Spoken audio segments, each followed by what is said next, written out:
On today's episode of The Truth About Beer and... We went to go turn on all the lights and do all that stuff. Well, meantime, we heard something behind us, and we're packing everything up. We turned around. Behind and you. there was a bag hanging. Did that really just say what I think it said? Warning. Viewer listener discretion is advised. The majority of the content of this program is not fact-checked. It is highly advised that it not be used for teaching your children from said content, other than making an example out of the hosts of what they should not grow up to be. Remember this. It's the beer talking.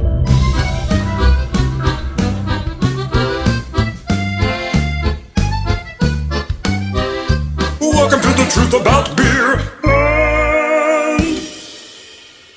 Hey, sit back. Crack open your favorite brew and pour it into a frosty mug. Hey, thanks for joining us for another episode. Yes, thank you. I'm Keith Davidson. And I'm Papa Joey Stay. And we're your hosts for The Truth About Beer and... Yeah, we're a podcast and YouTube channel where we get to talk about all the crap that we're interested in. And best of all, you get to do it while sharing a brew amongst friends. Hey, and if you're a returning listener or YouTube watcher, thank you so much for coming back. Yes, thank you. But if you're a first-timer, well, thanks again. Yep. Yeah, please like, share, and subscribe to our YouTube channel. And don't forget, on the bottom of the YouTube page, there's that little notification bell. Make sure you click on it, because what that'll do for you is our new episodes. Yeah, you'll get an alert every time we release a new one. That way you won't miss out on it like today's episode. Yeah, and we're really excited about today's episode. Yes, we are. We hope you enjoy it. Yes, we do. Everybody, cheers. Cheers.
So here we are.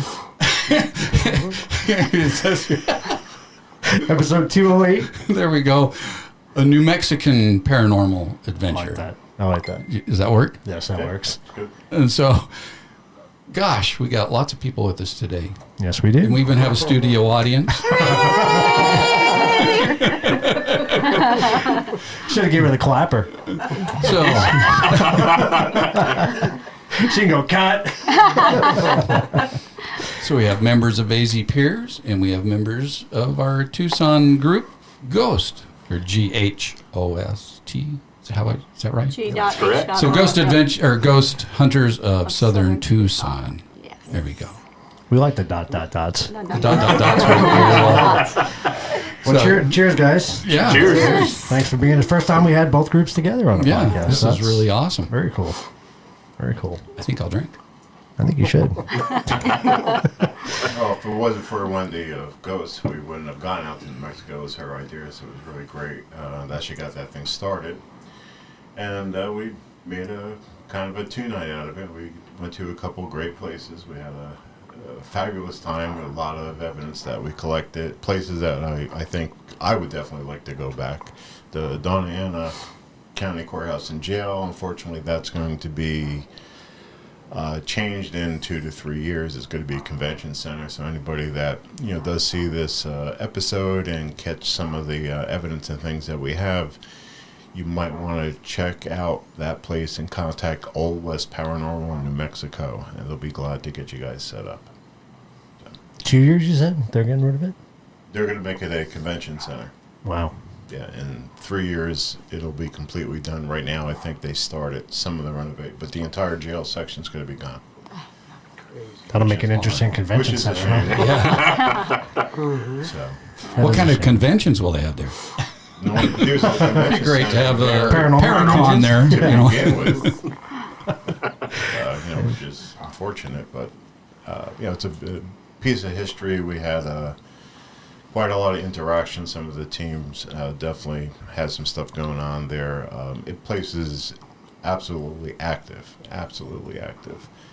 and someplace we want to go back to. You go to someplace, you got to kind of get familiar, and that's how investigating should be. A lot of times you get called in someplace, you're there 4 or 5 hours. You can't do it in one night. It really needs to be multiple nights. And New Mexico for us, Crucius isn't that far away. And you make a road trip out of it. You hit a couple of places, and the people out in New Mexico in that area were just phenomenal. Very, very friendly, accommodating, anything you needed. So it's a good place to even just visit and enjoy. I have to concur. Yeah. Yeah. Didn't go to Roswell with you guys. Didn't get probed. Hopefully it's not in my future. Yeah, we're at least sitting down now. We try not to talk about that experience. There's pictures. We definitely got pictures of it. But. So, of course, the first one was there at Adobe Deli, the old Lewis Flat School. And you said Wendy was the one that was able to get that arranged. Put it together. Yep. So, put you on the spot, Wendy. Oh, what? Hi. Why? You got beer. You should be feeling okay. Give me about 2 or 3 more drinks. Couple more I'll be sips. okay. I just went on Facebook and messaged them, and the young lady named Britt, she responded back, and she got us in, and she's like, "Yeah, come on in." We'd like to pay to help out if we need to or whatever. And she's Right. like, "No, don't worry about it. Don't you just guys come on in. We'll be interested in what you get." And she kind of left it at that, and we kept going back and forth until we got there. And as you guys know, they were awesome. Yeah, it they was, were. it was like Incredible. Is she Those one of people Van's are daughters? Is that- Van. I believe Yeah, she might be yes. Van's daughter. Yeah, I she didn't. was. Okay. Yeah, Yeah. they were all super nice. Yeah.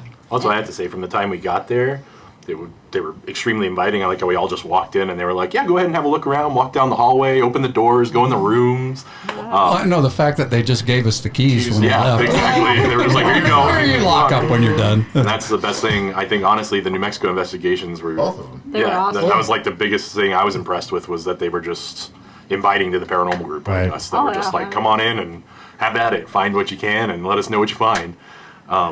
And then Adobe Deli impressed me a lot too, because their food was great. Oh, the food was The fact that you can get food and you can buy lottery tickets, and you can they have a full stocked bar and a ton of beer and whiskey and anything pretty much you could want. Yeah. They have a cigar lounge where you can go smoke a cigar, and they have that wine cellar too. That was cool. Yeah, that was That's cool. very cool to see So that. just it's an extremely interesting place. Plus all the history and everything that's crammed inside that building is just feel like you never can stop looking at everything. There's stuff everywhere. Well, and I had to say, Van had such a knowledge of everything he had in there. Yeah. He knew the history on everything he had. It was Yep. amazing. It blew me away. It was like a museum. There was Yeah. just so much stuff, so many artifacts that were there. It was absolutely incredible. And it's been collected over the years. And place you got to go to. If you're out down in the Crucius area, this was Deming, I think it's at. Yeah, Deming. Yep. Well, some of those Definitely stop artifacts. over. Nice steak hangs off the end of the plate. $20-something, the best deal. And so did the hot dogs. Remember? Yeah.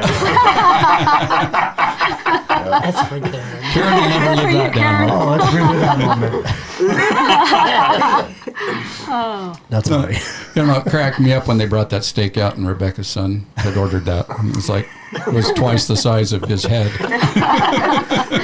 I thought you guys were going to split it or something. But wow. He wanted it all to himself, and then he had to sit in the car with a tummy ache for a couple hours after. The burgers were awesome. Oh yeah, the food was incredible. It really was. But we had some interesting stuff happen that night, though. Yeah. Yeah. Probably wasn't a lot comparative to other places, but it was pretty cool. No. But the stuff that was there, I think, was of quality. You know, a lot of personal things that were going on. Two of them, Keith and Kevin's brother Brian, both got scratched in your left arm. Yeah, it was left arm. Yep. In the same exact area, same type of scratch. Nobody remembered how they got it, but here they come up with 2 scratches. I didn't even know I was bleeding until I think Lindsay said And I it was wasn't bleeding. like just a Yeah, slight. not it a- was Yeah, yours just- is. Yeah, it was, yeah. Yeah, it was all down my arm. We'll put up a picture of that too, because we have Yeah. the picture. So So that was it's cool. definitely interesting, Yeah. for sure. Was Brian's on the right arm also? Same. It's on the He's on exact the same left. arm, Exact exact same same arm, place. No, same the position. exact same spot Yep. Yep. or left? Left. Yeah, so you didn't notice yours because you didn't wipe the blood off. The blood was still sitting on your arm. Oh, it ran down my whole yeah. arm. Yeah, and that's that's what my crazy. brother's was, but he saw it, so he wiped it off. Didn't Yeah. even think about it. That's crazy. But- yeah, that was weird. Wow. And that was one of the first experiences. We got a couple, when we were in there with Karen sitting on the couch in the cigar lounge area, we did get those EVPs. And on the spirit box, we got the word sun. Right. And that was a pretty good little call out for what we were asking and stuff too. But like you said, I just little things here and there, but it was definitely active and cool. Come on over and touch this light in my hand and let me know you're here with us. Don't be afraid of me. There's gonna be a lot of background. Do you like it when people come here? That was you. I'm almost positive that was you. Do you have a message? Do you like it when people come here? Finny moving stuff on the table. Sure, that was me. That sounded like a hiss or a like It sounds like it says sun. Do you have Go back. a message? Do you like it when people come here?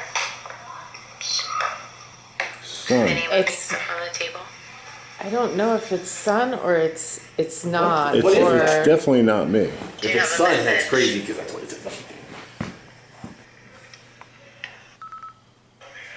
People come pretty like, so you can touch this little green light right here, use your energy, No, I went too and that far. will light up really pretty like Christmas.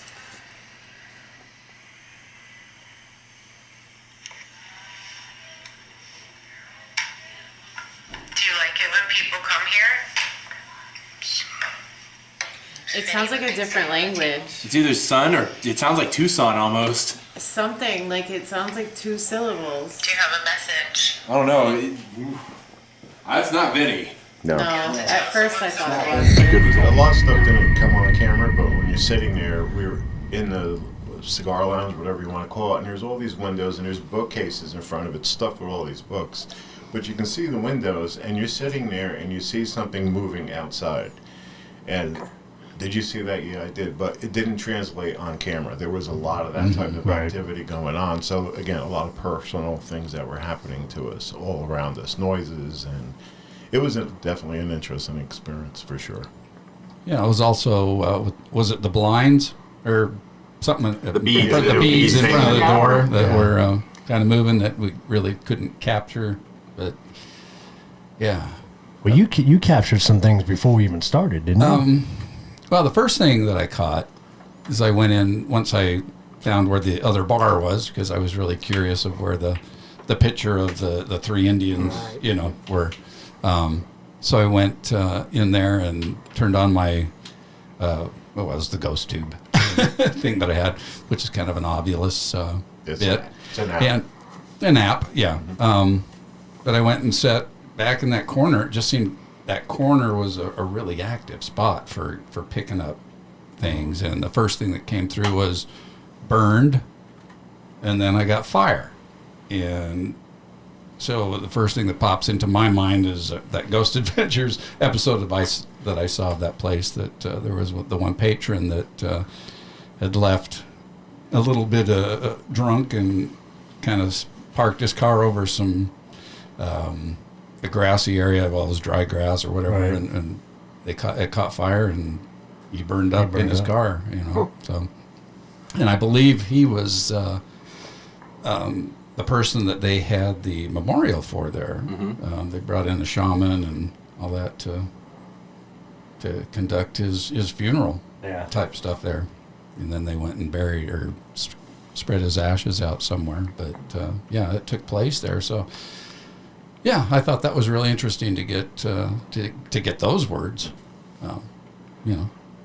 Yeah, the ghost tube actually came in handy that night because it was in the middle of your interview, I think it was, too, when Lindsay and I were using the ghost tube. And as soon as you said behind us, right? Wasn't that what you said? And then the ghost tube said behind you, almost on cue. Well, and then right after that is when it also said, we were asking how many people were in the room with us. And remember, it said 9. 9, right. And then it didn't it say bleed right after that too? It said blood before that. Before that, yes. Yep. So it was very active and very accurate on what had been going on in the building at the time. Yeah. Which sometimes isn't the case with those. So it was very interesting. Was it also scratched though? Did that come through? I think that was on the Ovilus. It said scratch. Yeah. Yeah. Which those two guys were scratched earlier. Yeah. Yep.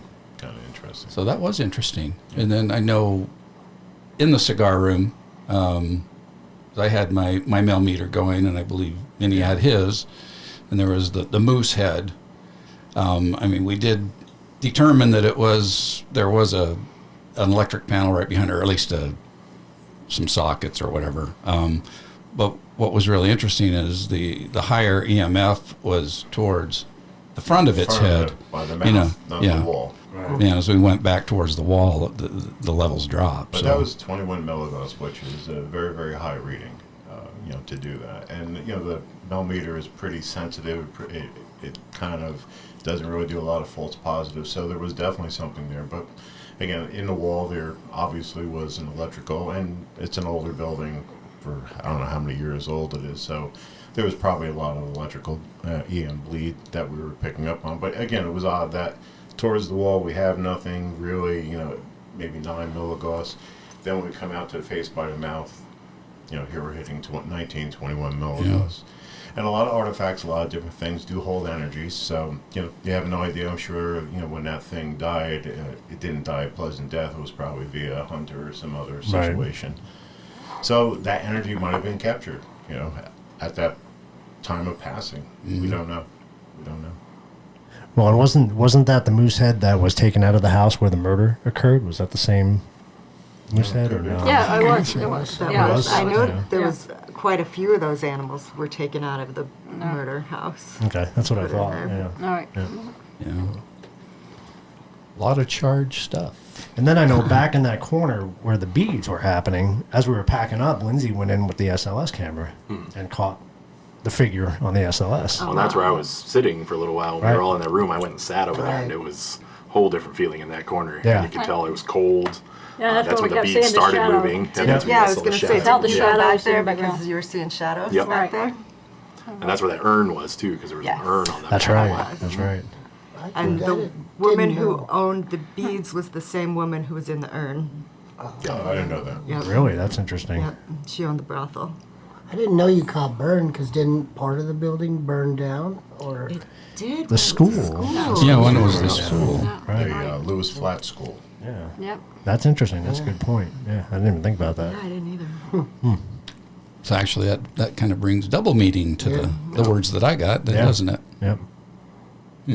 It does everything about paranormal investigating. Sure, you can go to a site and run around and catch whatever, but a lot of it's research, and you have to research your locations. And we did come up with some interesting things. One of them being when it was a school that there was a fire, and the transitions that happened in the area. So you got to do both. That's part of the whole gig. Mm-hmm. Now, did anybody get Van on camera talking about any of the history or any things? I know. Fortunately, no, because he kind of ran in and ran out. Yeah. He was all over the place. He was, yeah. Yeah, we at least got our picture with him. Yeah. But you got to think with all the stuff he had in there. I mean, who knows where it all came from? There's got to be a lot of energy in that building. Well, like that safe at the corner there, when you first walk out, was from Tucson. Right. And the guy that owned it was murdered. And so he says it's stuff that was in it is still inside of it. Yeah, he lost the Inside that key. yeah, he lost the day the key. he brought the safe home. He lost the key that same day. Oh, wow. So he's never opened it. So you never know. And he doesn't want to open it? I'd want to open it. I want to He know wants to, so eventually they'll get around to Yeah, it. heck but- yeah. You never know. I don't know if any of you, excuse me, any of you witnessed this, but after we went lights out, and let's say you're walking from the restaurant part down that hallway that's going to the cigar room or the other bar, there's the foosball table sitting there. And then there's the exit light that was glowing. So the first time I walked back there, I turned the corner out of the restaurant and I look, and it looked like two red eyes were right there staring at me. And then so I froze for a second, but then as I got going closer, it was the reflection of the exit sign off at the foosball table. I was like, oh, wow, that's cool. Oh yeah, that's in paranormal investigating. Sometimes you get more scared by the things that aren't paranormal. So we have Darren right here. Is probably our expert scarer. He's We call him the Phantom. The Phantom, yeah. Shadow Man. It's not even funny, you guys. Don't provoke him. You don't have to provoke him. He doesn't. I'm just quiet. He's just quiet. I was going to say, I want to hear a story. Shadows. When you come out, you're standing here, you're going up a hallway or something, and the next thing you know, oh my God, it's Darren.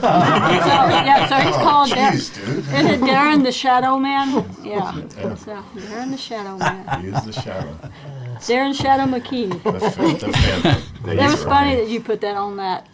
The Oh yeah, credits. every time I've investigated with him, he scared the crap out of me. He's always happy. I know it's gonna. Are we gonna catch anything tonight? Probably not. But Darren's gonna scare the crap out of me. It's a given for sure. Oh, yeah. That's funny. Yeah, it's usually because I'm just all in black and I don't say anything. No, you when don't. I'm And he walking wanders around. off by himself, so you kind of don't think about it, and then Right. he'll show back up, but real quiet, and And he sneaks up on you. He does have a bell. which he needs to It's in wear. your case. He's got some. If Oh, it gets really? out of Yeah. hand, oh heck yeah. If it gets out of hand, that bell goes on his shoestring. Oh, that's great. That's funny. That's the thing. When you do investigate with people, often you do get to know them, which is really good. You know, the Southern team, Ghost, and our team, we work very, very well together, very, very comfortable. There's no stupid expectations. Where a lot of people, have issues where they're insecure for the most part, and they don't know, am I doing this right? Am I not doing it right? And all that's kind of out the window. It's like, hey, we're here for a common reason. We're trying to make contact or do research for a client, find out what's going on. That's why we're here, and it just works well. You just know what to expect. There's no drama, anything like that. And I've dealt with a lot of people here in Arizona where it was just like, wow, really. So it's a very, very good mix, and glad that we met. Oh these yeah, we people, depend for on sure. each other when Yeah. we Yeah, we do. You have to. I mean, Got your back.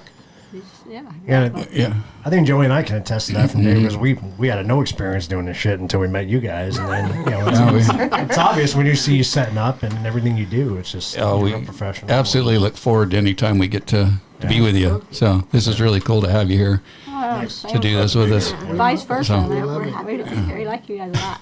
It's fun. It's fun. You drink beer. Yes. What could go wrong? So, is there anything else that stands out in your mind from Adobe before we go on to the other place that you guys went to? No, we just didn't get a whole lot. Right. That's what happens. You can go someplace and get nothing, and then sometimes you just get a lot. So. Yeah, it all depends. You can go to places that are supposed to be extremely paranormal active, and you get nothing. You go to other places that aren't paranormal active, and you get tons of it. I mean, I sensed So- stuff there. I knew there was stuff there, but it was kind of like it didn't want to completely come out and show us. And that could be because we're strangers, and Right. with us, with the Gila jail and down in Oracle at the TB hospital there, we're familiar. They're familiar with us, and I think there's a trust that gets built over time. So you tend to have more of an interaction because they realize you're not there messing around. You're not, there for a bad reason. Right. When you have to think of spirits, is what I've learned doing this over the few years, is you have to think of spirits like people. They are. And that's all they are, is they're just people that have moved on, but they're some of them are stuck there. So, you go there, first time you're intruding, you're asking 10,000 questions every 2 seconds. Right. Some people, what would you do? Would you just kind of walk away and just let them sit and roast, or, until you get to know them? But like he said, the places you go frequently, it's like they start to recognize you and learn how to interact with you better, and learn how to interact with the equipment too, because sometimes I feel like there's a learning curve on that. Big time. So, using stuff like the spirit box, which is one of my favorite pieces of equipment, takes some time sometimes for them to learn how to manipulate it properly in order to speak through it. But the more you use it, the more they learn to use it, and that's just the best way to communicate. Yeah. Well, I think that the middle ground, between living and being a dead person are emotions. That's the things that we share. And so... So my feeling is if you go into a situation like that and you're nervous, well, that emotion's going to get transferred to them, so they might not be as inviting, And so it does. I'm seeing that it will take a couple times someplace. We've been to the jail. At least Keith and I have been to twice now. Gila County Jail twice now, and the second time we went, we still got some things that were pretty cool, but not like the first time. Not like the first time, right? Yeah, right. And that happens. Sometimes you got a hot night, you got a cold night. It is what it is. You just can't turn this stuff on. And it's probably because we were wanting something really bad the second time we went back, and so maybe we weren't as open. Well, the other thing too, in the 3 investigations we've done with you guys so far, you always do a quiet session. Do you notice is there more activity on the quiet sessions, or is it hit and miss? I mean, depends on where you're at. Yep. Some places, like the jail, seems to work more with quiet time. In my opinion, also, Acadia is very very successful with Acadia. So if we sit there in the quiet and just kind of let it mellow, like we're not there anymore pretty much, that's when you start getting a lot of like the sounds and like they're moving around more and right. things like that. So yeah, and everybody kind of does their own thing. Like Kevin is with Spirit Box. She likes, I like the SOS. She likes the SOS. me and Brian are more like audio. Yeah. Right. So we just walk around. I usually have earphones on. Just listening. And each one does their thing, and it works for them. I was going to say, I think that's what makes you a successful team, because everybody has their own niche, their own, likes, and I think when you put it all together, you get... Yeah, and I like to go, and Karen, we like to go in. We don't want to know a lot about the place if we don't have to, because me and her can pick up on stuff. Mm-hmm. And she's really good at picking up, like, who they are, like if it's a male, female. I get where I feel like... it connects to me faster than with her, but she knows when it's there. Does that make sense, But, that's pretty cool. That's one of my tools. I like to use me a lot, too. Because I started getting so used to the SLS, because I love my SLS. Right. But, so I started, like, going back to what, before I got that, I went back to what I usually do, go in, feel. Open myself up to feeling it. Right. It works. This last place we went to, Donna Anna. I was going to have you segue. I was going to have you segue into that, because talking about that, you shared the video. Yeah. Of with your experience. So. Oh yeah, that was Karen was feeling the entity or whatever before I felt it, because we were heading. Me and it was you, and he was at the end. Where of the hallway where the guy's supposedly, we think it's his cell, and she started feeling it. She's like, there's a man here, and so we were kind of backing up, and I was feeling like there's something here. I could feel the energy of it, and that's when Kevin's like, okay, well, let's go on in. He says, who wants to go? And I'm like, I'll go with you, Yeah, heck yeah. But I'm the type that I know I shouldn't, like, if I feel something, maybe I should back off, but I don't want to back off because I want to experience it. I want to prove to myself that I was right, that I felt something. But anyhow, he went in, and I followed him. And that's when I turned on the spirit box, and we started. Yeah. She started getting a little bit affected, and on the spirit box, we were starting to get voices, and so they weren't very clear, but they were very loud. when I hadn't gotten voices all night using that spirit box. Yeah. So we were sitting there, and she was starting to feel affected. And then on the video itself, you can see the little ball of light come yes. right out of the You spirit saw that. I box don't know right if into you. everybody The else second saw it that. hits It was you, pretty that's cool. when you freaked out. Yeah. It was like, it was weird. And it's like when we went around the corner, he was ahead of me, because I was like, I'll go, but I'm not going to go by myself, because when I get affected that way, I need somebody to be there, you know, because it's very intense. But when we went around the corner, and as soon as I got around the corner, I started feeling emotional. I was about to cry. And so I'm like, okay, I got to get out of here, And went down the hallway, and I could just feel him, like, and I know it was a male. It was a male. I could actually, and this is, I don't know if this makes sense to anybody really, but it's like, I don't visually see something, but I see it in my mind.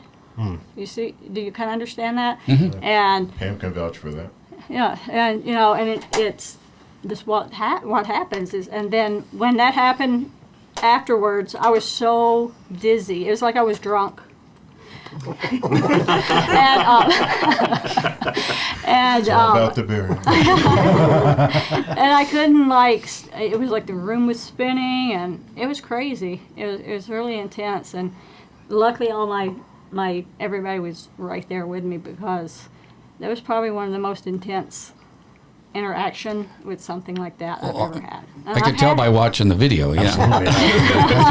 I can attest that, because I've never seen her react like that. I've seen her jump and scream and do things like that, but never like that. That was crazy. And I mean, when something like that comes at me, or I don't know if it's attacking me or what you want to call it, but when it comes at me, it's like, if I don't tell it to get off, I really believe that it will not. I might bring it home with me or something. You know what I mean? So, but well, I was going to ask you if you thought it was an attachment, because I felt like it was. Yeah, because you were drained afterwards. So I felt like it was. That's where it was going. If I hadn't have backed off, like I normally do, I just keep going. But that was just one of those things. I'm like, no, I need to get back. And then Karen, she was helping me. I remember everything, but it just seemed like a dream almost too. It was weird. It was a very weird experience. I've had it before, but not like that. Right. And then after she was trying to talk to me, and because I was hyperventilating, I was getting like, well, I mean, I didn't know if I was going to pass out, to be honest. That's how bad it affected me. And once it backed off, I could actually see a man sitting in that cell like this, like he was, this is the way I saw it. Like he's sitting here like, wow, you know, like he was depressed, or he was sorry for what he did, if that makes sense, you know. But if I hadn't had the guys with me, I don't know. It might have been home with me. Now, the area where that happened, that's where the child's blood was found? Yes. In that area, in that cell? Yeah, that right back past that? by itself, yeah. Because that's where we got something. We're asking, you know, why are we here, so on and so forth, and what did you do? Maybe you feel that you were not represented properly, so on and so forth, and we got something in reference of I killed, or because I killed, something like that. So it kind of fits your description of that, you know, he was down and depressed because of something that, you know, happened in his life, and he paid the price. That's the feeling I got after he backed off of me. Like he went back to that cell and just like was back where he was when he was alive. Like, you know, just sad, depressed. It was like he had something to tell, but he didn't know how to do it, you know. So that was pretty cool. And being that you're a person, the type of person sensitive, which what I call you, that they can sense that you could sense them, such sensitive, and that they try to communicate to you, where for me, it's totally useless. So, you know, the thing is, you know, we get a lot of calls from people, you know, this happened, that happened, and you can't just say, yeah, you know, get on your meds, or get, you know, take different meds. There are people that actually experience things because something is coming to them and saying, hey, you know, I understand that you possibly can communicate with me. Here's my dilemma, here's my situation, here's my thing.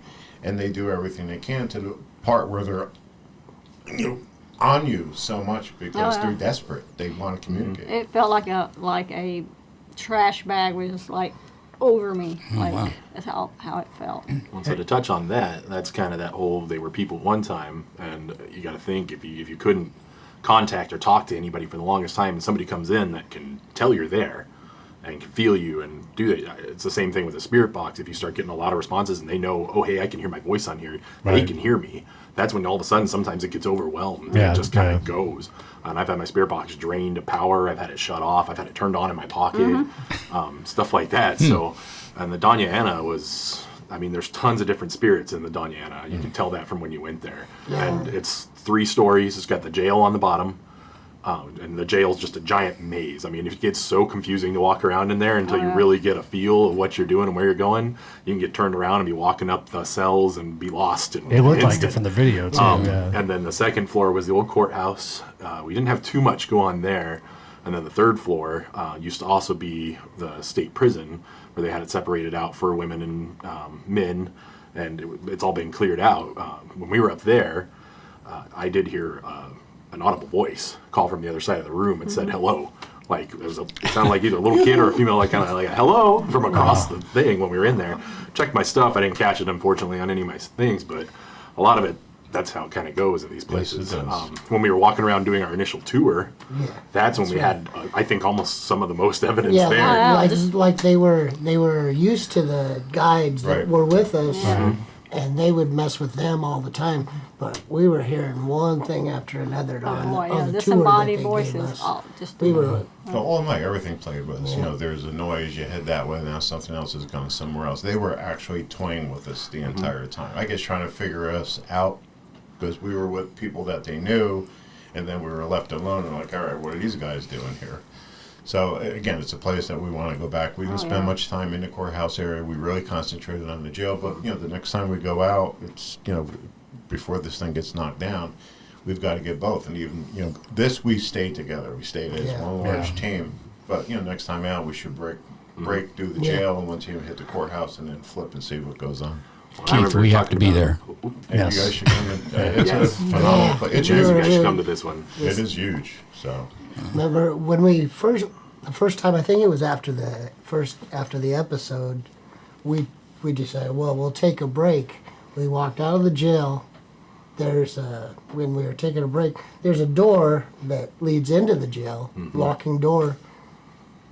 None of us, we could swear that none of us shut that door. The door was shut. It when was, we that walked. was crazy. Like And half locked. locked. It was half locked. Really? Yeah, so it's not like it wasn't turned all the way to lock, but it was like half locked. I went to open it and I couldn't open it. Yeah. And my brother and Dad, it was you and my brother, Yeah. were following us back in. We were all three just going to go back in the jail while they were kind of taking their break and getting a breath after Wendy got attacked. And so we were trying to get the door open, couldn't get it open. And I turned the lock the rest of the way and then it opened. So at some point, something came through there and tried to close and lock the door. Yeah. And I feel almost like it was a mischievous spirit in the jail too, because I was walking up the corridor after we'd walked out, where there's big long corridors that lead up to all the jail cells, and they were walking out, and I was filming all of them walking through, and I walk up to the edge of the corridor, and I felt like somebody ran up behind me and gave me a flat tire. On the back, and I don't jump easy, but I jumped. And you can see it on the camera. I turned and like all the way 180 around.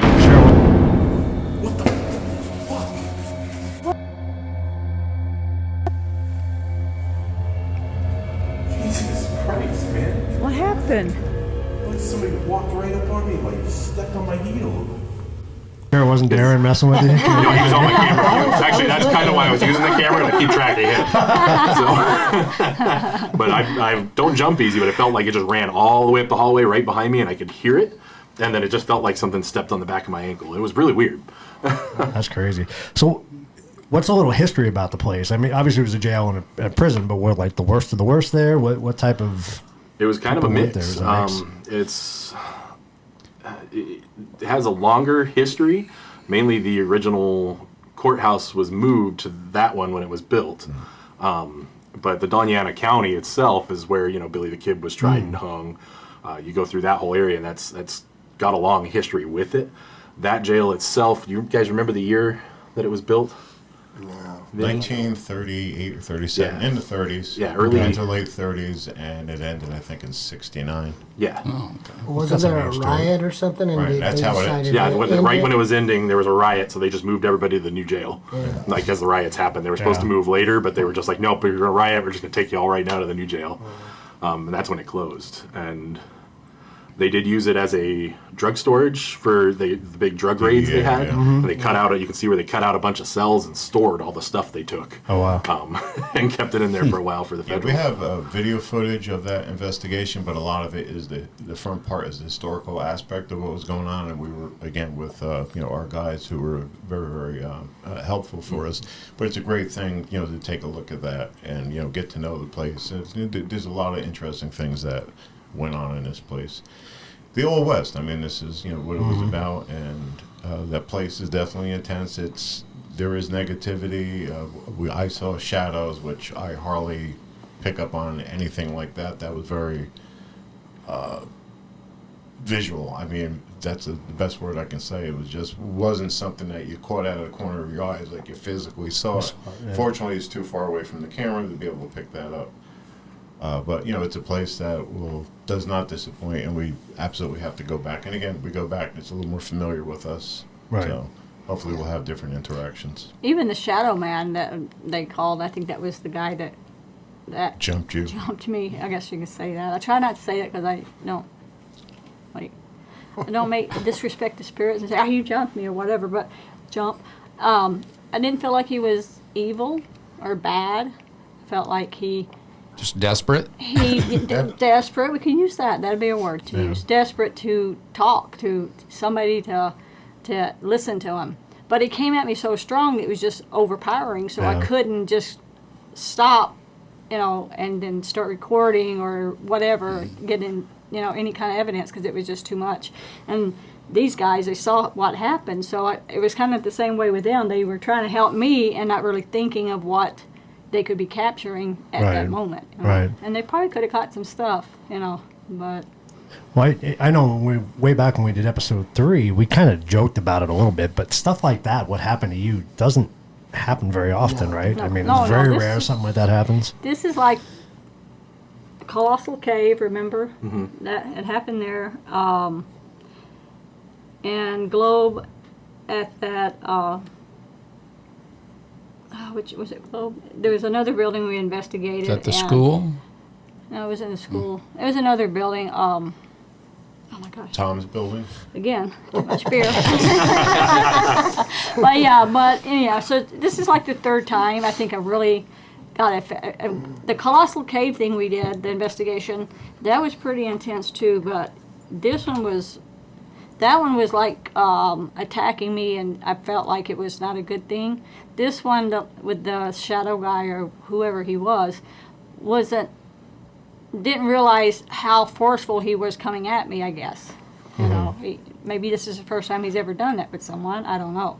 But well, and up until that point, we'd had a decent amount of evidence, and it was weird because after that, that's when everything kind of tailored off. Yeah. So it's almost like he either used all the energy or he did feel really bad for what he did and just was like, I'm just going to leave him alone. Yeah. And that's when it really did just kind of fall off after that. But look at his predicament. In life he was basically in jail until maybe he passed, whatever. Now, after life, he's still incarcerated there.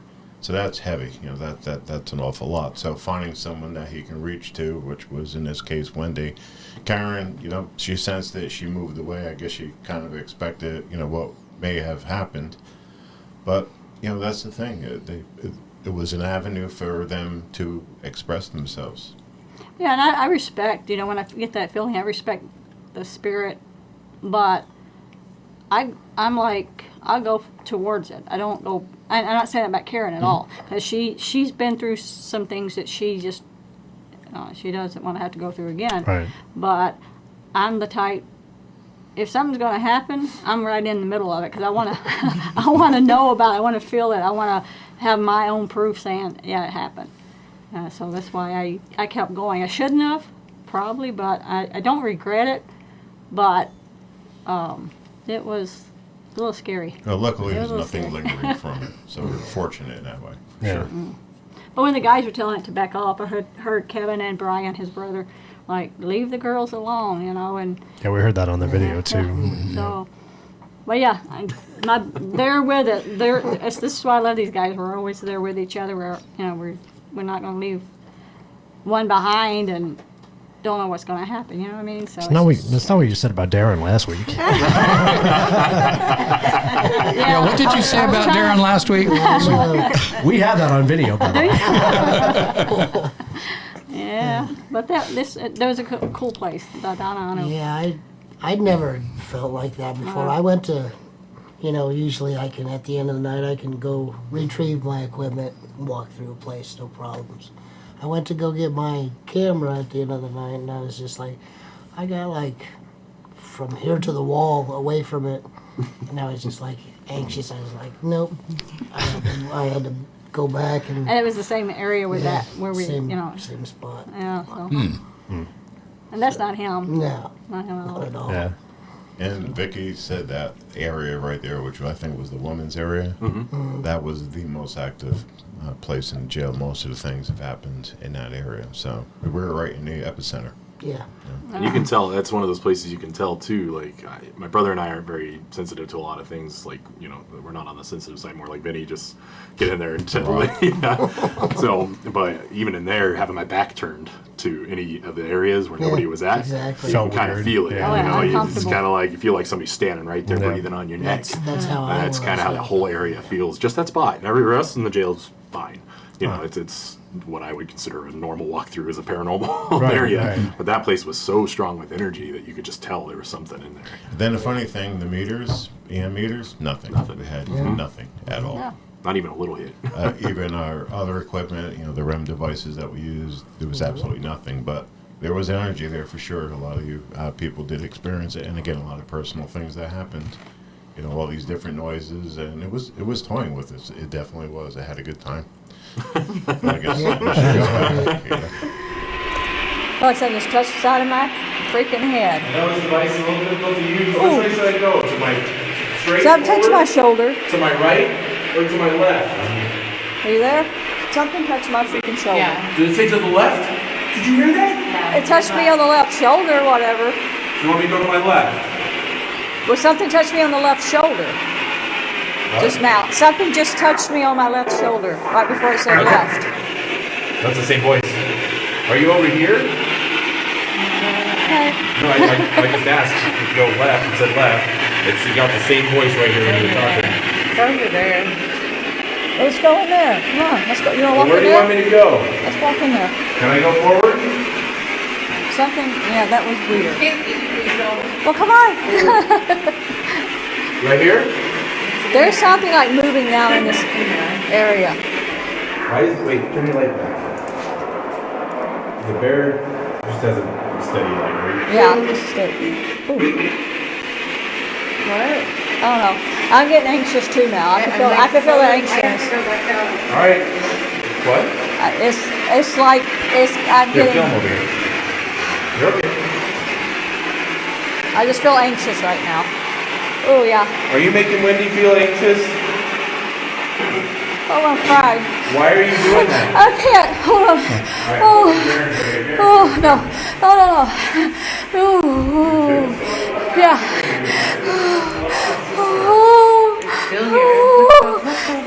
Leave me alone. Leave me alone. Leave me alone. Leave me alone. Leave me alone. Back the fuck off. I talked about respect before. Now be respectful. He's leaving. He's leaving. He's leaving. Leave me alone. Oh, fuck. I'm dizzy. Hold on. You're okay, breathe. Quit breathing Leave like me that. alone. Get off. He's leaving. Hey, if you're freaking Wendy out, leave her alone. All right, hold on. I'm still dizzy. Hold on. Leave me alone. Get away from me now. Now. Just take a deep breath. Don't hyperventilate. I think we should turn into some, do a little magic right now and reintroduce our audience to the folks here. I think that's a good idea. Yeah. That'll happen right now. All right, so we're rolling. So, just tell us a little bit about yourself. All right, well, my name's Brian Harford. I'm the other half of the Ghost Brothers that we have in the group here.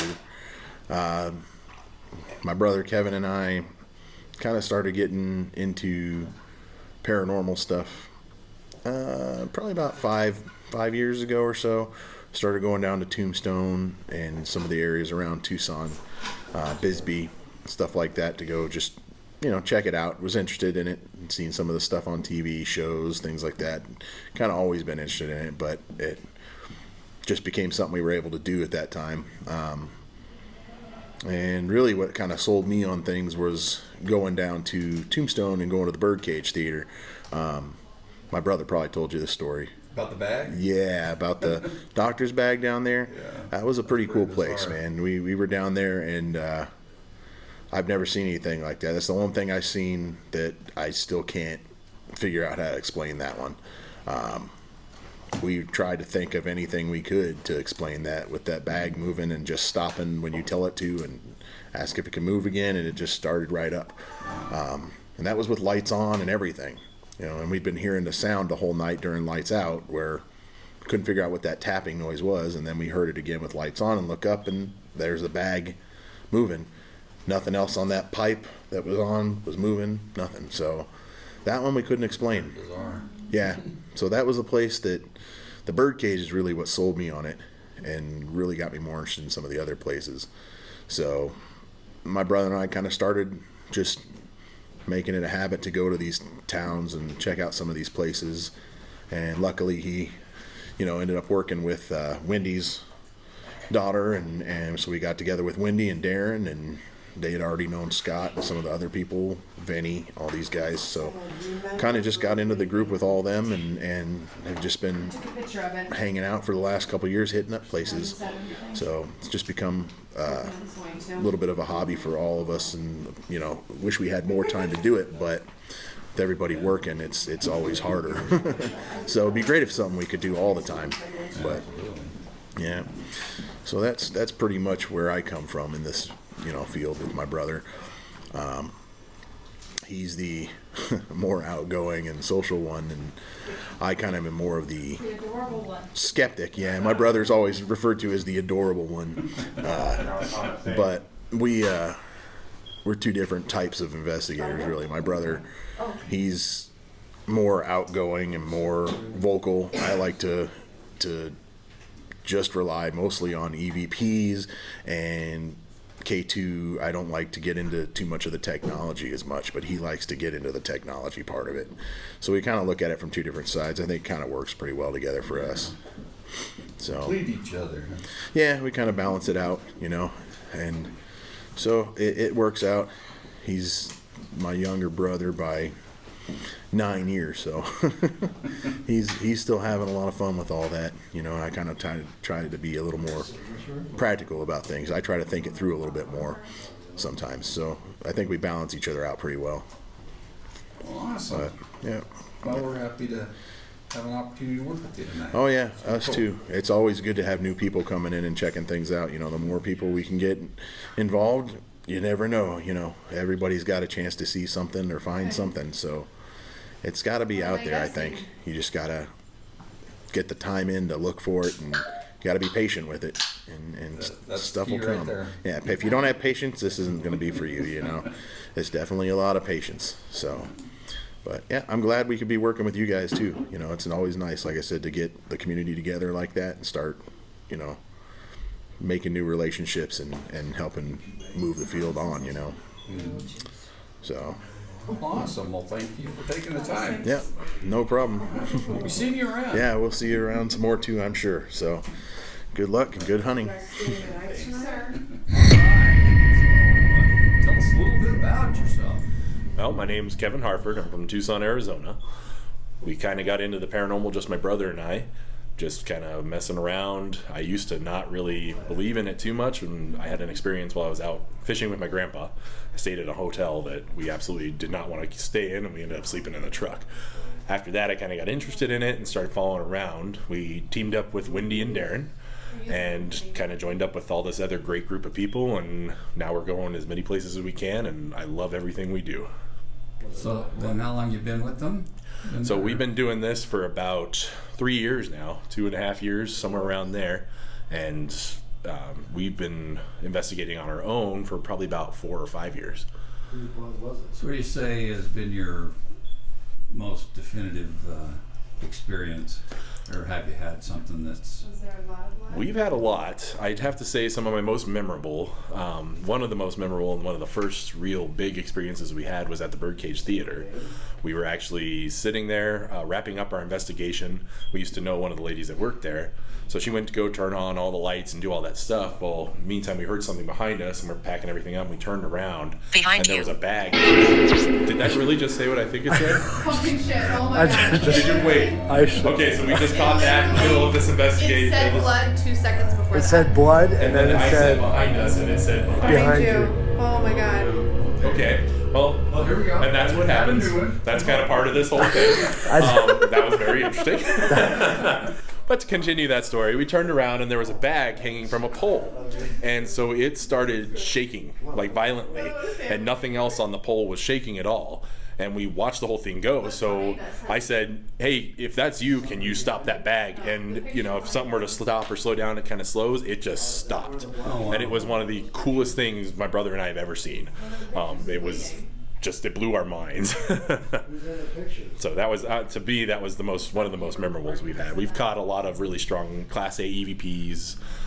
We've caught a lot of different disembodied voices, kind of all the evidence that you see in the paranormal research, but to me that was the one that stands out one of the most.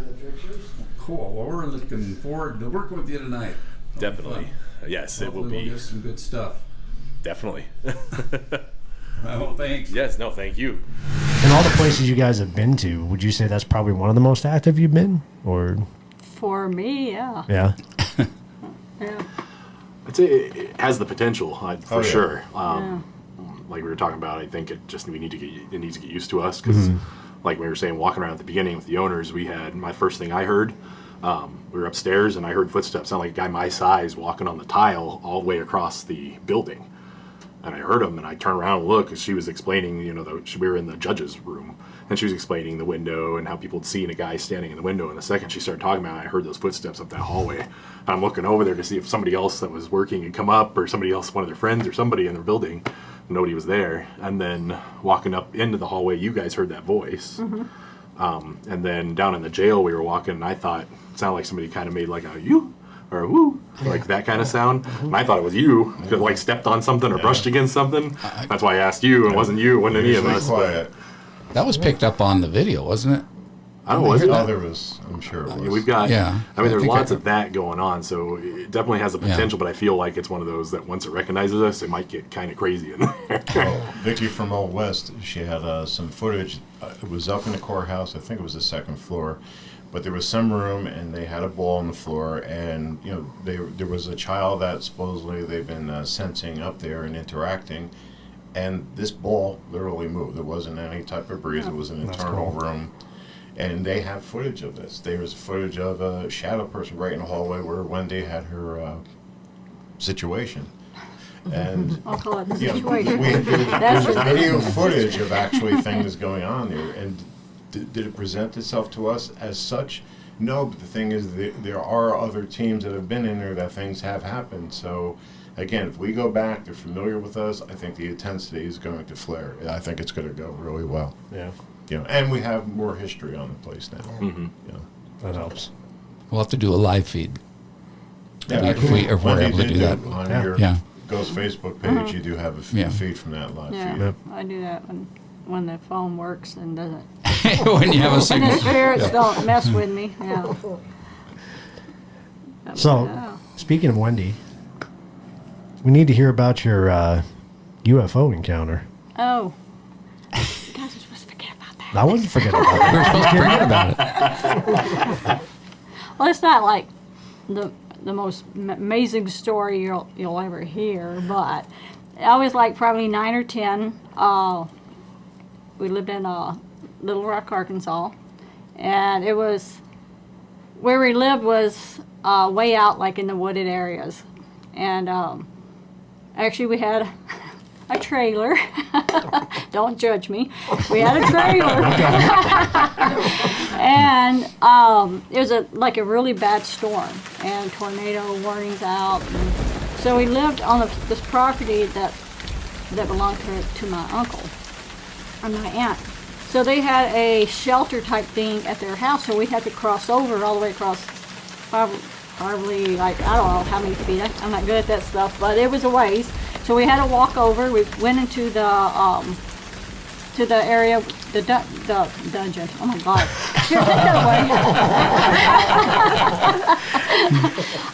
Into the base. It was like a basement, and we ended up staying in there until the storm passed. So we come out, and my sister had a cat that was her kid, basically. So after the storm, we opened up the door to get back into our trailer,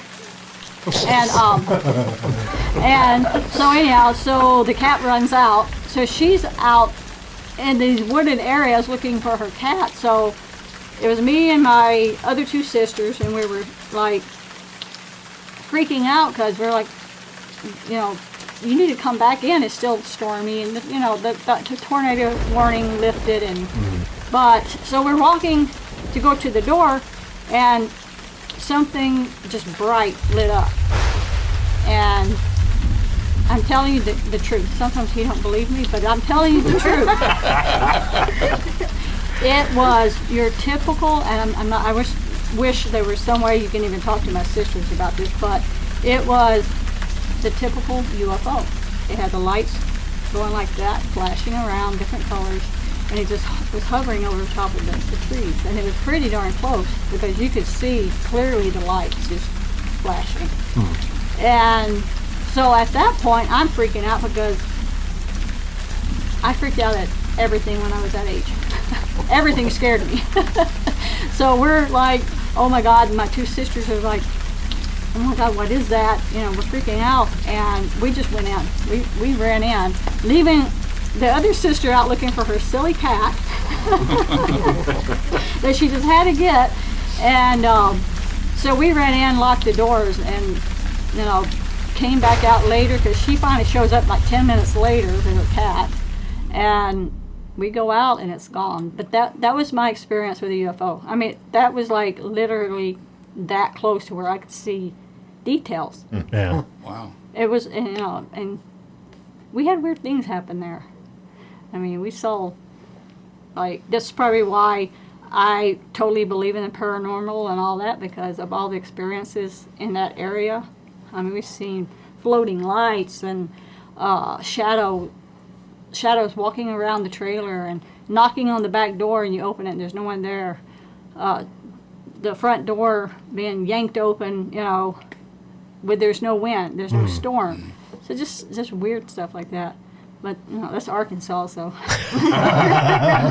can't tell you no more than that. Just it's Arkansas. I'm sure most people are going to be relieved to know that the cat was okay, though. Yeah. That's the important part. So. Only 8 lives left. Yeah. Could be hybrid. But that was a cool experience. I mean, and we lived in Missouri, Popular Bluff, Missouri. I don't know if you've ever heard of that place. A little small town in Missouri.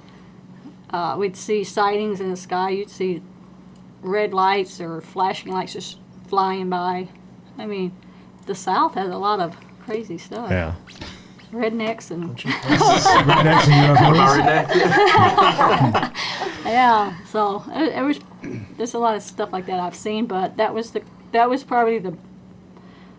I mean, it was just so vivid and so clear. It was right there. I mean, like I can see it right now in my head. That's crazy. Yeah, it was crazy. Wow. Any UFO experiences? Nothing yet. Nothing yet? No, we haven't. I kind of wanted to go looking. But I'll go how about with you? I have not. Well, I did see the Phoenix lights, but it was so hard to say what that could have been. But yeah, I was downtown Phoenix during that. But it's just so hard to say what that was. Wasn't there something So what did you see? Yeah, there was. Just Yeah. recently, yeah. I'm curious. What from your vantage point? Okay, it was interesting. I used to live right in central Phoenix there, and it was probably maybe 10 or 11 at night, and I was walking home from my mom's business, and it looked almost like a triangle shape of lights, and it just hovered there for a really long. So we kept looking, and we're like, it's weird, like flares or something you'd think would eventually kind of go away or move a little bit. This was just very stationary for a very long time and very bright. Yeah, it was definitely interesting, but still hard to say. I know Tim had his theory on the Phoenix Lights. He said He that's one of our ships. Yeah. Which, I mean, it could be. Could be. Could be. You never yeah. know. Never know. But it was still a UFO. That's true. If you can't identify it. That is Can't true. identify it and it was flying, right? Should tell them the Comic-Con story. Oh, okay. We're always up for a good Yeah, story. you can cut this out if you want. But Pam, come on up. they did Phoenix Comic-Con, maybe 2014. We had a booth, a table there, and interesting place. Everybody in cosplay and whatnot, and they're doing their thing. And some guy comes up to me, and with beard, long hair, and he's talking to me. And he tells me the story that he was one of the pilots of the craft that caused the Phoenix Lights, and they needed to learn the alien language to be able to fly their ships. And this is the backstory that I got from the guy. And what do? You sit there and you, wow, dude. Be watching this. Don't find my address, man. My name is George. Okay. But hey, who knows? I mean, we have no idea. No idea. Well, it's interesting. Everything. It's interesting you say that, because that's one of the things that Tim did say on his episode, was that the Phoenix Lights, it is our ship, but it was a gift from them. Right. So. Well, everything, technology that we have, Velcro, everything else. The amount of, you buy a computer, 3 months later it's obsolete because there's new technology. Right, What are we? I don't know even what we're on now. But where is all this stuff coming from? Yes, we do have minds, but it's got to be something's tilting at scale, technology-wise. That's my belief. I like Vinny's way of thinking. Everybody has. I do. But hey, maybe somebody will find that stupid virus cure and we can get on with life. Well, going back to the ghostly part of the paranormal, if anybody out there is interested in getting into that and getting equipment and stuff, I got to fix what I said on the episode where I said I picked up my paranormal equipment because I didn't have notes in front of me. But Vinny has a store, and it's through their AZPIRS website. It's Ghost Hunters Outlet.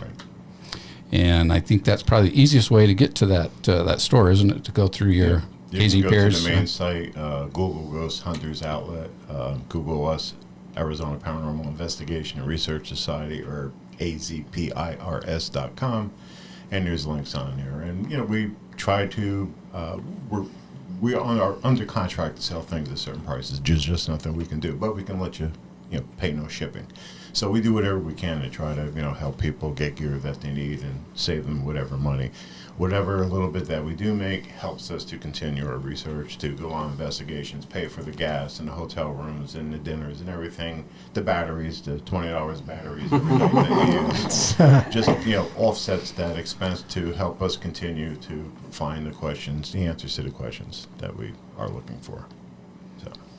Keith just got something too, right? Just got a spirit box. Yeah. All right. I'm on my way. My favorite piece of equipment. And speaking of which, just for fun, let's start with Darren. Go say your favorite equipment and why. Why is it your favorite equipment? Mine is the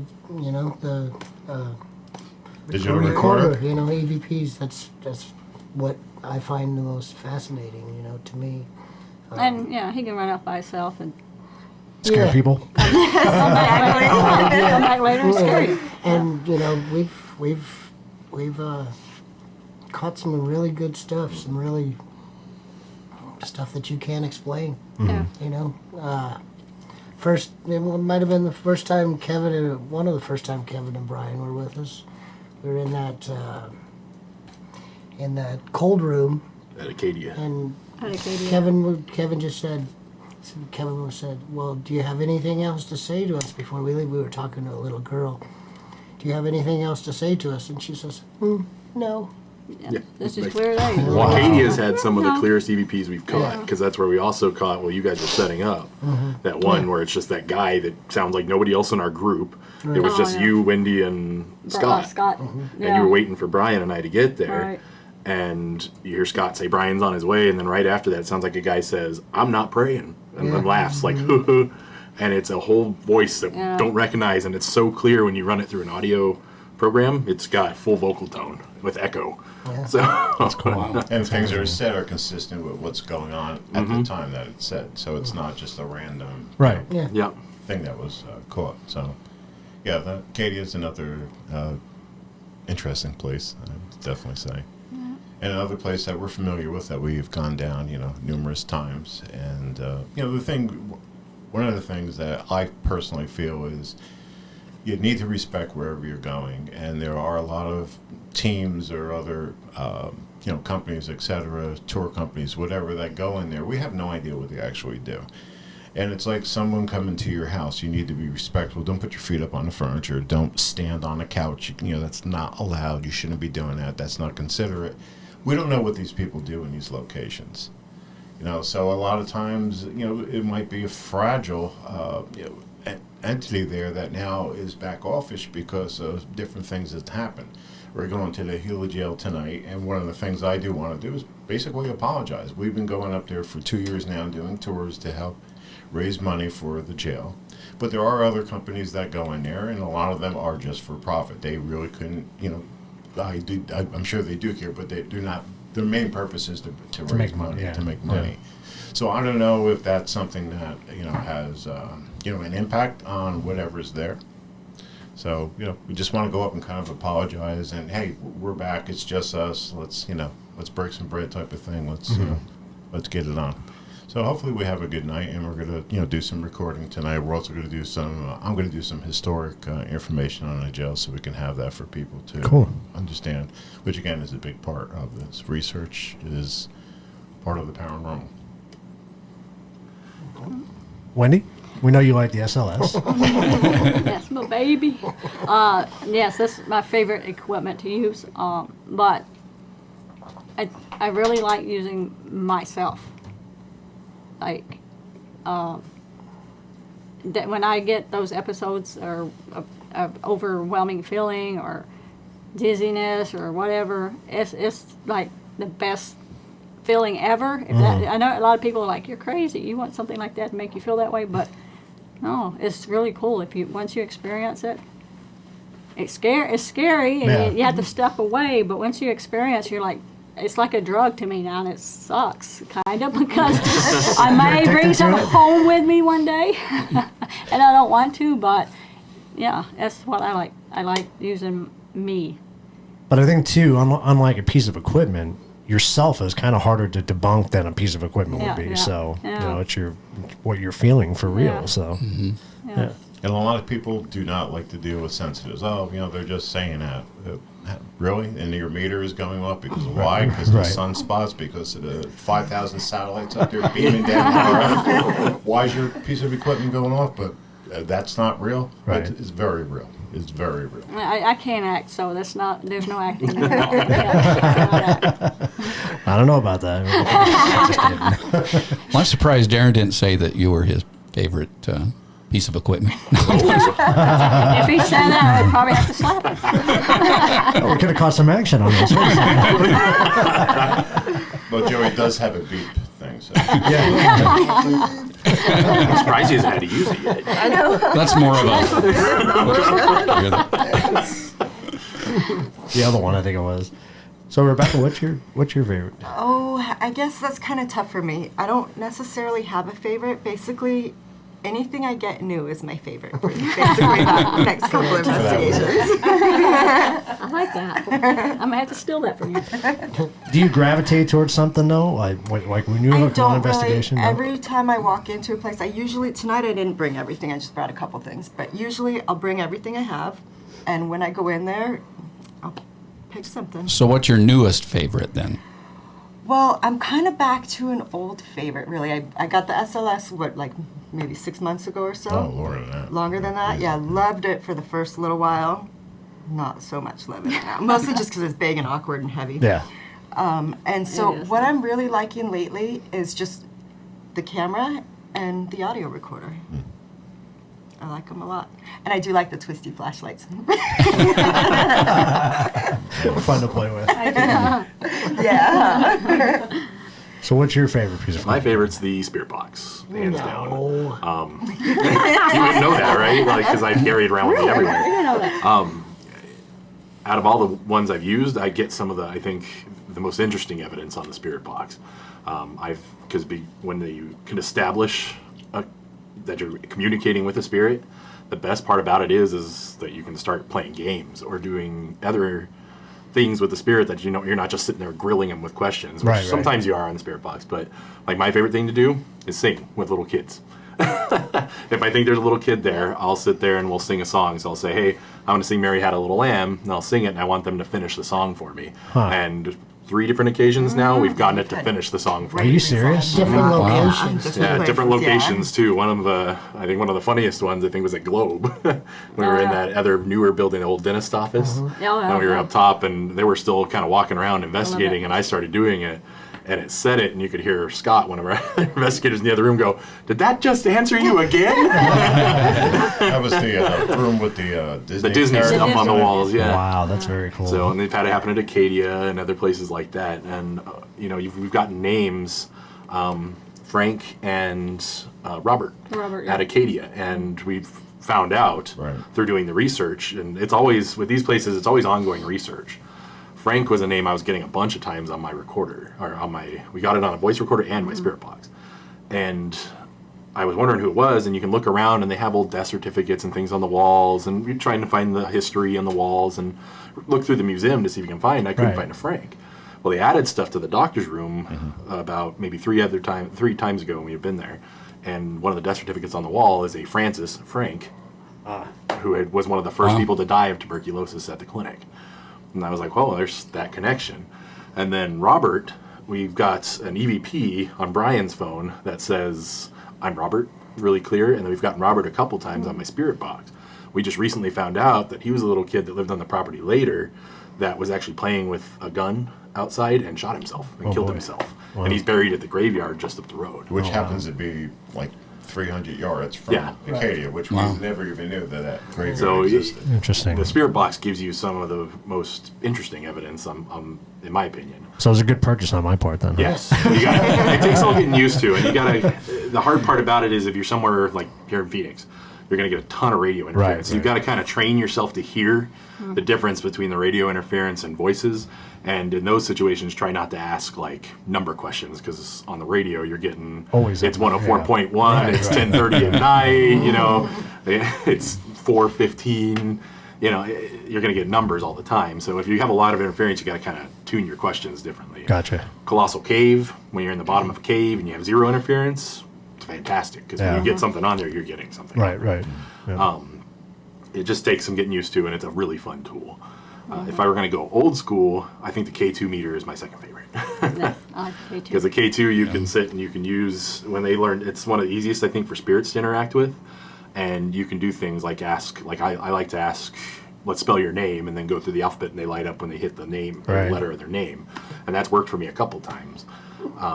So you can use that as a really cheaper tool if you're kind of just starting to get into the paranormal. Probably better than a Ouija board too, right? Yeah. Oh yes. Don't use Ouija board. No Ouija boards. No Ouija boards, right? I think that's why you saw the UFO. Because didn't you say when you were a kid you destroyed somebody's Ouija board? Was it cousins or something? Yeah. It was our cousins, and was it at the trailer? It was at the trailer. See, you opened something up there. And there was a little lake, little pond behind. Our trailer's sitting this way, and the pond's right behind us. And bullfrogs had little tadpoles and stuff laying their little eggs or whatever they do. So we had their Ouija board. They let us play with it. Well, one day they got mad at me and my other 2 sisters, so they scooped up a bunch of tadpoles and threw it through our window into our bedroom. So me and my sisters are trying to save these little tadpoles. We're picking them up, putting them back in water. And we're like, you know what? We'll get them back. We're going to get that Ouija board and scratch that. And we scratched it and just tore it up and threw it in the pond behind us. And not too long after that. And all hell broke loose. Opened the portal. That was it. Opened something. Yeah. So. That's crazy. One thing I want. They just messed with one. No, go ahead. Well, me and her just messed with it. We didn't mess with it. One of the clients wanted us to do it with him while we were on an investigation of his building. We did not mess with it. We messed with it. It had hands on it. Some stuff happened. Car caught on fire. My car burned down the next day. Oh my God. I drove it up to Globe. We did this. Drove it home. Got in the car the next day. Started up. And it burned down. And I had... But I think it was just, it was an old car. I don't think Sure. The week before that happened to her, and this was after the Ouija board, I ended up waking up with my back just was so stiff I couldn't even move. I had to end up going to the hospital. But so I woke up with this extremely bad back pains where I was walking like this. And my daughter was coming to pick me up to take me to the hospital, and it was bad. And I dropped my phone, had everything, was covered, and it just barely hit the tip of the part that was not covered. Cracked the whole screen. So I had two things happen to me in one day. And then hers was that weekend. All right, no Ouija. Don't mess with it. See, kids, that's why you don't play with that shit. I still don't know if that's to blame, though. I don't know. It's kind of coincidental there. Sounds good. What's your favorite?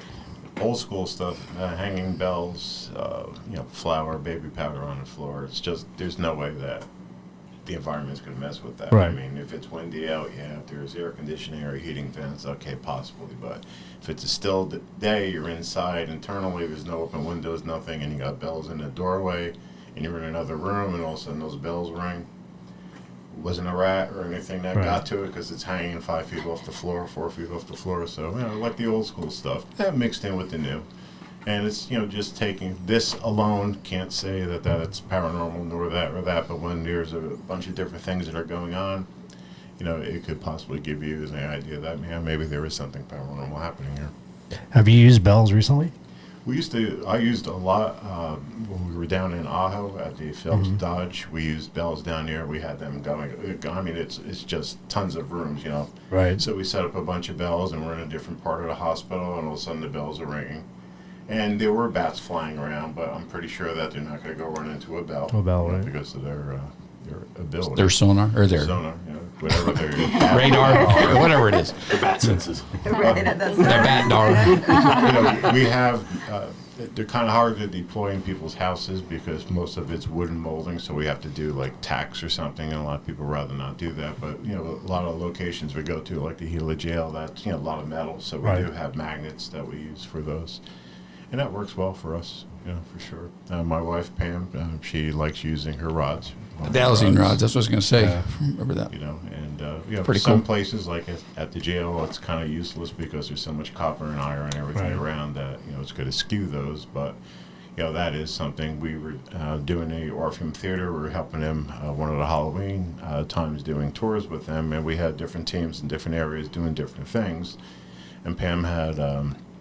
her rods, and she was down in the auditorium, and she was getting a lot of activity to the point people were like, "You want to play with the K2?" "No, I want to play with those rods." They hold on to that because they were really, a predominant thing going on with those. So, again, you have to know how to use anything, whether it's a K2 or rods or a REM pod or an SOS. You do need to understand your equipment, but when you know what you're doing with something and you get hits, we're going to call it hits, like what she was getting with her rods, there's no explanation for it. Right. There's just nothing. It's not an RF, it's not a cell phone. There's nothing doing that. There's something going on. We got to experience it when we did Skies. You had those things going. They were just whipping around. Yeah, I thought you were going to take off. That was pretty cool. One thing I wanted to bring up, so the last time we talked to Kevin, when we were in New Mexico. So I think one of the most, at least for me, one of the most eerie tools is the dang music box. Oh, yeah. And I think you were building your own? Yep, working on it. I'm So- trying to get actually a bunch of them built up. Okay. So have you used one yet? Not yet. For- Unfortunately, okay. I haven't had the fun of using one yet. Yeah, So- they're But- just the eerie factor to those ones. You're talking about like the old crank music boxes, or what kind So of? the actual Yeah. piece that's in there is incorporated into a piece of wood, whatever you want to build it into, and it uses a sonic sensor. And anything that goes in, the area of that sensor, the music box will play whatever tune, and you see it, rotating, and it's, playing it. Right. And I don't know what songs that they actually use. Well, and you can purchase any of the little music boxes, those little old hurdy-gurdies, and then you can just install them on a little rotary motor and hook it up to the equipment, and that's kind of what I'm building. I'm trying to build right now. I think Ring Around the Rosie is probably one of the most eerie ones. I have Mary Had a Little Lamb. Yeah, That's Mary what I Had a like to Little sing Lamb's good, too. with the kids, and I figure that might be a good one to take places. That next and I'm day, it's a building small world. Then you'll never get that out of your head. And I do I'm building some of the sonic sensors that'll pick up, if it's interfered with. So if anybody walks in front, motion sensing pretty much. And then I'm going to try and build some that run off of the EMF as well. So those little blue EMF detectors that work like REM pods. If something can trigger the EMF on it, it'll trigger the music box. And I think stuff that, that's the big thing with paranormal equipment too. Anybody getting into this, anybody trying anything new, experiment. Yeah. I mean, that's kind of what this is about on the research side too. Try new things. Everybody's doing the same thing. If we're still not getting the best results, try something new. And you never know what you'll get out of it. We used, I think it was at Acadia, and I wasn't there, but I talked Scott into doing it. There's an app that you can end up getting where you can type in a sentence or whatever, and it'll come out as a voice. So it came out, they were using a child voice, and they had a Bluetooth speaker set inside I think it was a bear or a doll or something. Yeah. Okay. Little bear, yeah. And that was getting some interactions. So there, you just got to come up with different things, different methods, and Right. everything that we use. The K2 is actually designed for finding microwave and electrical leaks. That we use a FLIR. FLIR is designed to find leaks in the wall, temperature for refrigeration people. We use those on investigations. So there's very few things that are actually, quote, designed for paranormal investigating. We just take things and adopt it, and we use our heads to come up with different ways to do things. Spirit box session. The normal thing is we all sit around and we plop the thing in the middle of the room and it goes off, and we'll ask questions and wait for it. We do something with it. It's called the Estes method. I think they were in Colorado, but basically what it is you put, and you guys participate in this down at Acadia, you put somebody in a room, they're isolated, they have noise-canceling headphones, we do have blindfolds that we do now. We have an SB7 that they are actually plugged in with those headphones, so they can't hear anything that's going on, they only hear the SB7. There's an investigator in a different room with a walkie-talkie, and there's a walkie-talkie with this person. And that person says, whatever questions it may be, and the person that is in the isolation area, their job is to listen. As Kevin says, you have to understand what the SB7 is doing. You can't just think because it says, "Hi, Johnny." So, that's probably a DJ, okay? That's not paranormal. So you need to be able to pull out, the proper things. And they're saying things that when you play everything back, when you play the recording back, you're asking a question. Do you know, I think the gentleman's name was Dodge down in Acadia. Do you know, can't remember his first name. Dodge, yeah. Edwin. Yeah, I know Edwin. Edwin. Yeah, I know Edwin. I know Edwin Dodge, that's not something that's going to be rolling on a radio station. Right. So that method works, and some of the TV shows, are using that, and there's all different variations of doing stuff like that. EVP work. Someone sometimes will do around the room. Someone, Darren will say something, then one day he'll say a question. We wait 20, 30 seconds, see if we get a response and continue. Another method is everybody says the same question because something may relate to me or my voice because it triggers it somehow, where it might not relate to somebody else. So after running that around, that's another very interesting method to end up doing. And then there's, what we're going to try tonight. We made some flashcards. Pam and I made flashcards with like a yellow square and a red rectangle. And what we're going to try tonight with the SB7 is okay, can you tell me what shape this is? Oh, that's see cool. if we can I saw that on Ghostbusters. Wasn't that? What color is the shape, so on and so forth. So we're going to try different techniques like that. You just lay in bed. I have alphabet tiles that we've used on investigations. Nothing's happened, but we've used them, and you just place them out, and you're like, hey, we're going to be here tonight for 3-4 hours. If you want to write your name, pull the tiles, and we go back, and nothing's moved. But we've used with the spear with the plasma balls, which we've had some interesting stuff. Etch-a-sketch. Because it's magnetic in nature. That's what it's doing. Right. It's moving metal files inside of it. So all these different things, you just try to see if something triggers some type of paranormal episode or some type of communication. So you just continue to do things, and that's what it's about.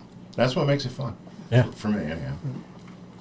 Well, I know I'm looking forward to the next time we can join you. Yeah. Yes. I know that. It's a lot of fun. Yeah, that'd be really fun. Sure, a lot of the entities miss us. That's what I'm most excited about right now is investigating during this COVID-19 issue. Yeah, because everything's so it's quiet. going to be interesting what the activities, what's happening to the activity without people in all these areas. Constantly visiting, constantly going through the museums. If they're shut down, there's been nobody there. Well, so right. For the jail, there was a team in last night. Was there? Okay. So we'll kind of see. But it was a team. It was self-contained. It wasn't somebody there making money or doing anything. Right. So they were trying to do the same thing we're doing is, educate and try to communicate. And I think that's still way less than how the jail used to operate. People in there all day long, almost all every night Friday long, and Saturday every there was day. somebody in there. So I wish we were available tonight. I know. We're going to be talking UFOs tonight. Yeah. Anunnaki. Anunnaki. Yeah. Be interesting. Yeah, it will be. Okay, so when's the Bigfoot episode coming up? Oh, we're having the gnome built right now, actually for Bigfoot. We're gonna wait till it gets warm so we can go up north and do it. The Mogollon Monster. Squatching. Some Arizona squatching. It'll be fun. That'd be cool. Well, Kevin, when his beard grows, it's pretty much relative to Bigfoot, so Maybe we should take you with us. There you go. I think we should. Yeah, trigger out. Right, exactly. Yeah, there you go. Okay, I don't want to be kidnapped by Bigfoot. So I definitely don't want to be probed by Bigfoot.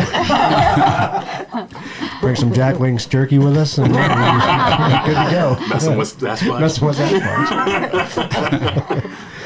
Wow.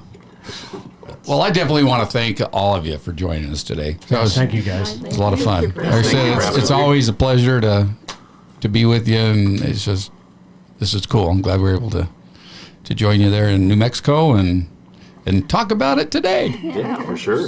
And we'll do it again soon. Yes. Yes, we will. So, this has been The Truth About Beer and a New Mexican paranormal adventure? Is that what we call it? That's why I let you say it. Because you remember when you said Something like that. All right. Well, who still has beer left? A little bit. A little warm. I might have more here in a well. minute if I don't get to a restroom. Oh, okay. I'll get the dog harnessed again. Well, cheers, guys. Thank you. Until next time. Cheers, everybody. Take care.